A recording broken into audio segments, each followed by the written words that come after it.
One is, what can I do to recognize and appreciate even more fully the goodness and the love and the beauty that I am starting to see? By finding a piece of it that's easy to see and just staying focused there until it resonates within you and sort of gets a pattern going. And then reaching for another and another until you get on a literal rampage of appreciation.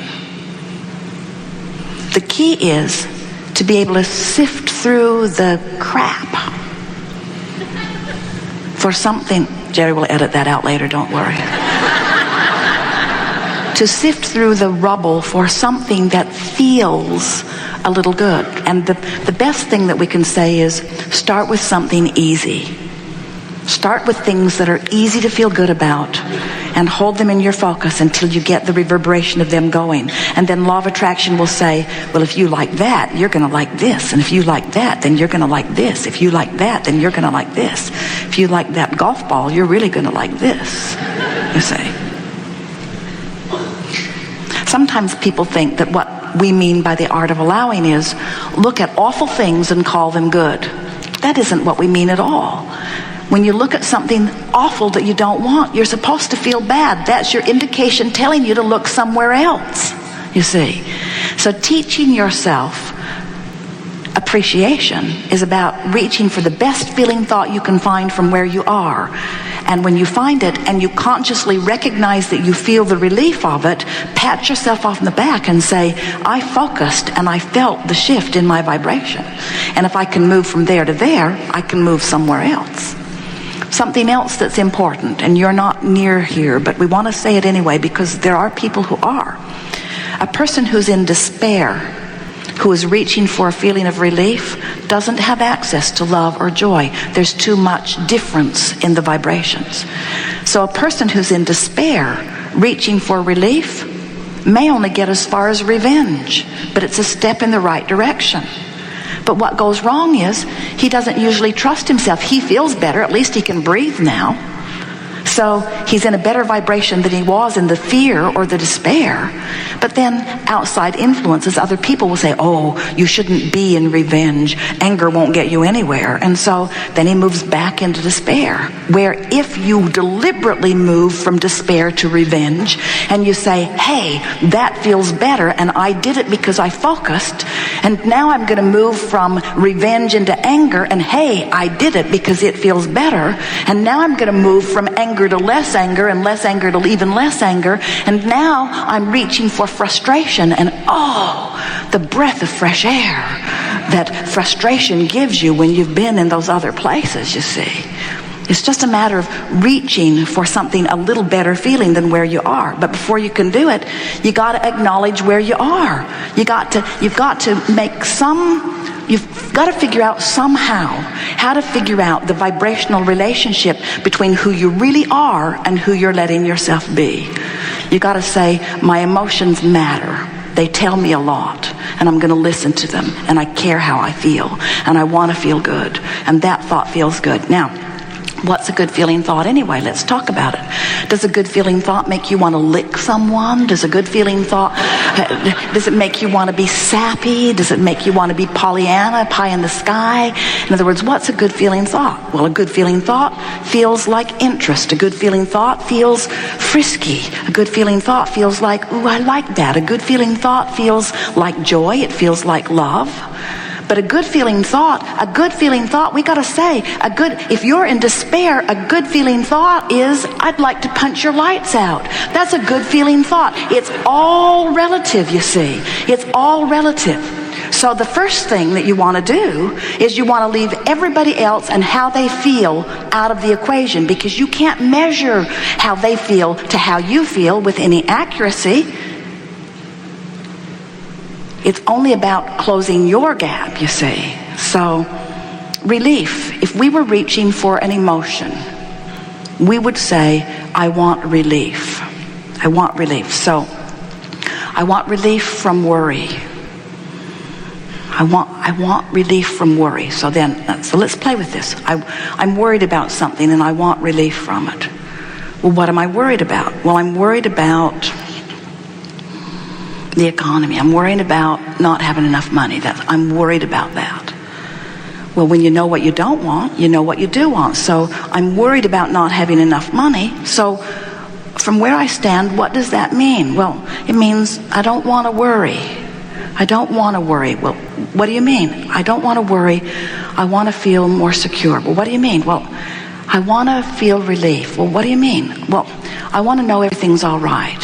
I want to know that I'll be all right. I want to know that my money will flow. I want to know that we'll all do all right. I want to know it'll be all right. That much conversation might have given you relief. You would know. And if it didn't, then keep going. Well, we've been here before. I've been in this situation before and it got better. Or the economy has been like this before and it got better. In other words, just use anything that you can do to focus your mind in a way to make yourself feel less worry when you recognize that you feel worry. And if you'll let the negative emotion be your first step in deciding what the emotion is you're reaching for, before you know it, you'll be able to clean up your vibration on every subject that's important. And before you know it, you'll feel frisky. And people will say, what's going on with you? You just, everything just seems like it goes well for you. And you say, it does.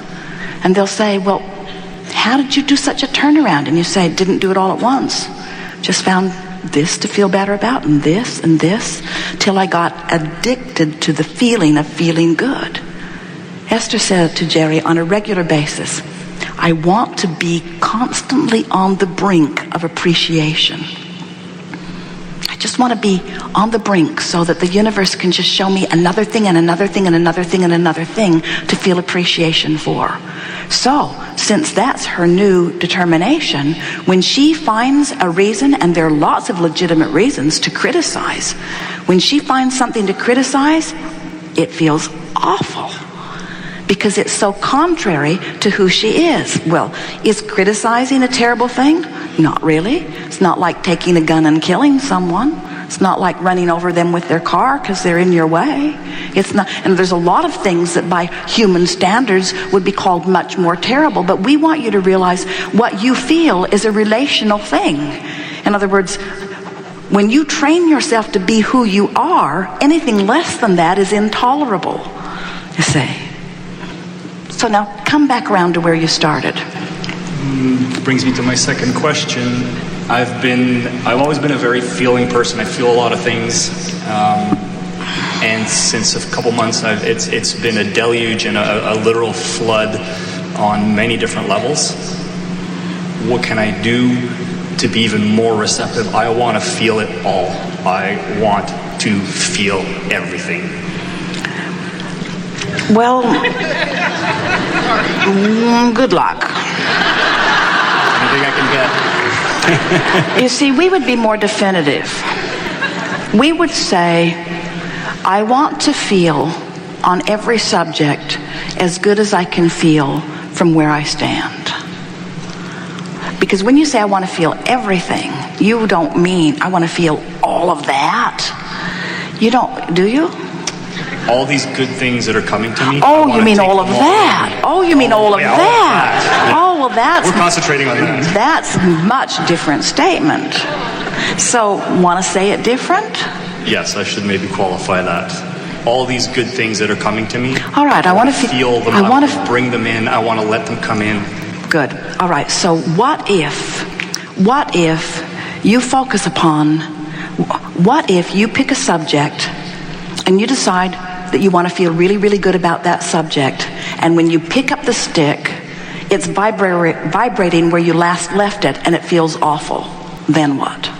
Well, the reason we put it to you that way is because, you see, you have layers of things that you've thought, and your vibration is where you last left it on every subject. So life is going to help you sort that out. All we're saying to you is, we think that you would do yourself a better service rather than saying, I want to always and only feel really good about everything. We think it would be better to say, I want to feel as good as I can feel, And subject by subject, I'm just going to practice myself up the emotional scale into a better feeling place. So the fact that you care how you feel. So let's say that you're moving along and you hear a song that makes you remember a time and it doesn't feel good when you feel it. So you say, that's pretty clear. What is it that this is making me remember? And quickly say, what is it I don't want and what is it that I do want? Then turn your undivided attention to what you do want and stay there for a minute and a little more and say to yourself, I want this because, and wouldn't it be nice if? I want this because, and wouldn't it be nice if? And if you can stay there for as little as 68 seconds, thinking about what you want and why you want it, you will change the vibration that was left where you last left it, and you will leave it in a new place. And next time you hear that song, it won't take you there, it will take you there. So now, maybe it's still not frisky feeling. And you say, I know what I don't want. What is it that I do want? And why do I want it? And wouldn't it be nice if? And stay there for as little as 68 seconds. And as your vibration moves to that feeling of relief, now that vibration is not where you last left it. You've left it in a new place. And next time you hear that song, you'll hear it and feel it from here. You see what we're getting at? In other words, little by little, you just train yourself into vibrational accord with who you have really become. And every negative emotion that anyone feels is only because you're not letting yourself in this moment be or think or feel or speak from the perspective of source that you really are. And before you know it, you'll never be in a place where there is no contrast. But instead of contrast being agony, it will be irritation. It will be a little less hopeful than usual. It'll be a little pessimistic instead of optimistic. In other words, you can't have experiences without remembering them. Last time Jerry and Esther did a meeting in a room this size, the sound system was so awful, Esther nearly never got over it. She had nightmares about it. People wrote letters we couldn't hear, we wanted to hear, we couldn't hear. And so when Esther walked into this arena yesterday and saw the size of it and heard the echo of the speakers, she began to worry a little bit, and she gave everybody a rather hard time. Are you sure you know what you're doing? How does it sound out there, she would say. It's kind of an echo up here. In other words, we're not asking Esther or anyone to disregard their past experience. You left it where you left it, and that's where it still is. We just say, do anything and everything in your power to bring yourself to a better feeling place. So Esther talked to herself about this room all night long. She kept waking up and thinking about it, and then she'd think, these are professionals. They know exactly what they're doing. They are used to setting up these big halls. They know what to do. And by the time it was time to come here, Esther had relaxed substantially from where she began. Now, was she wrong to feel that way? No. Past experience had given her information. But it gave her information about something that she did not want to repeat, you see. And when you are holding within you information about something that you don't want to repeat, when you say, I hope that never happens again, I hope that never happens again, I hope that never happens again, it's going to happen again. In other words, because you get what you think about, whether you want it or not. So it's a matter of being real about the way you feel. That's the most important thing we want to say. Don't be embarrassed about negative emotion. Negative emotion is guidance. Not only that, negative emotion is evidence that you're having a step one moment. Nothing better than having a step one moment where you ask for something more. Expansion, eternity is based upon that. Just don't get stuck in step one. That's all we're saying. Have your step one moments, which is contrast, which causes you to ask, but don't get stuck there. Spend more of your time praising and complimenting and looking for reasons to feel good and patting yourself on the back and appreciating life and looking for any excuse ever to just feel a little better and feel a little better. until before you know it, you will have pretty much worked the bugs out of everything that you could possibly experience. And then guess what? We love you very much. You'll stand in a new place with new bugs.